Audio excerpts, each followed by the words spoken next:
Sige, 1, 2, 3. Hi guys! Hello everywhere! Nandito po ako ngayon sa Dragon Fruit Farm here in Kabadyangan, Liloan, Cebu.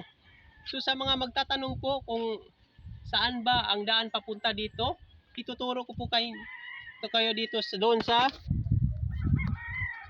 Kutkot, Liloan, doon sa may Skina Highway.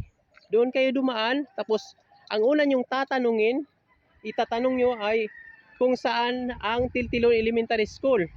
Tapos, direct to the point, pag nandoon na kayo sa Tiltilon Elementary School, hindi pa yon. Magtanong kayo ulit doon, may mga habal-habal driver. Tanungin nyo kung saan yung Dragon Fruit Farm, saan yung papunta, para hindi kayo mawala.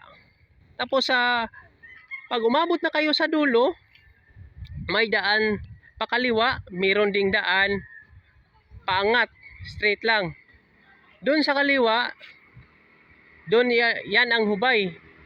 Pag sa mga magtatanong kung bakit hindi ko itinuturo na doon kayo dumaan sa hubay, kasi malawak ang daan doon, maraming kanto, bitak-bitak yung daan, baka mawala pa kayo.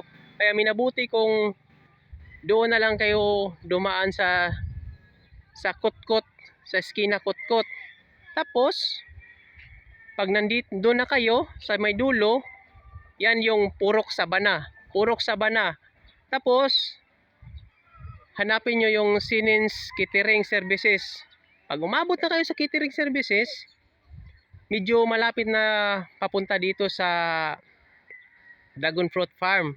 Tapos ang Dragon Fruit Farm, ito makikita sa right side. Ito yung napakalawak, guys.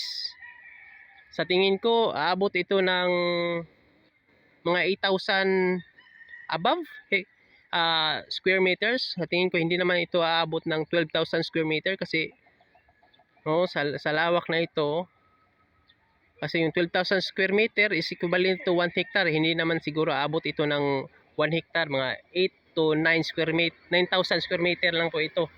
So ngayon, nandito po tayo. Ang specialty nila dito, guys, is yung dragon fruit nila, dragon fruit shake, dragon fruit halo-halo na nagkahalaga lang ng 60 pesos. Tapos pag nagugutom kayo, may i-offer naman sila na pagkain dito. Hindi naman masyadong mahal. It is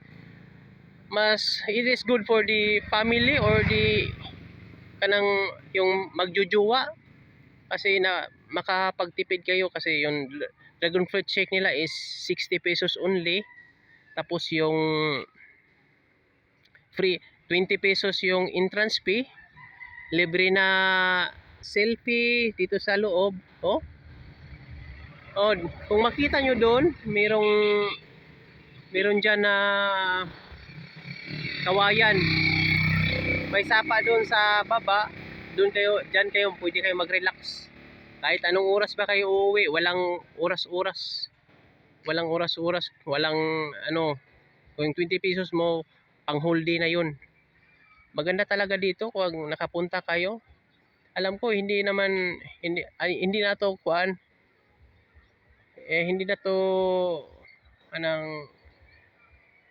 ulahin na mi ani, guys. Ulahin na mi ani, pero ibalik lang yun ako ni. So kung naamoy sakyanan, guys, pag mayroon kayong sasakyan, kung nakikita nyo, pwede ka lang kayong mag-park sa gilid. Sasakyan man ang inyong gagamitin, pwede lang 4 wheels. Kung 4 wheels ang inyong ginagamit, okay lang, makapag-park lang kayo, kasi may sila dito, may parking space po sila dito, guys. Yung bayad, mga 10 pesos to 20 pesos lang. So napakamura lang. Dito, guys. So napakaganda talaga dito, guys. Ito yung dragon fruit. Para lang pong sa tingin natin, para lang mga cactus, yung parang makatutunok natin.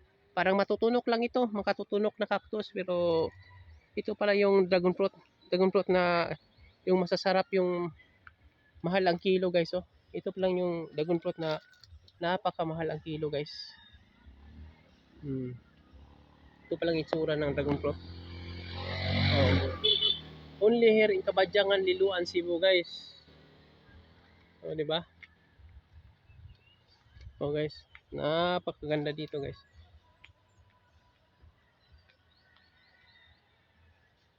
So, guys, ani lang sa nakutob diri, guys. So, thanks for watching. God bless as always. If you are new in my channel, please share, please follow me. Thank you. God bless us always. Bye. Wala pa namunga dahil guys ha. Wala pa namunga ang dragon fruit. Kabagi siya mga guys. So guys, nakaw na guys. Okay. Dragon fruit. Customers parking inside. Oh. Dako kay lugar dito guys ha. So guys, thank you. I'm sorry for my tomato English and my Tagalog nga binukong kasi talagang Cebuano talaga ako guys. Bye guys, see you in my next vlog. Thanks for watching.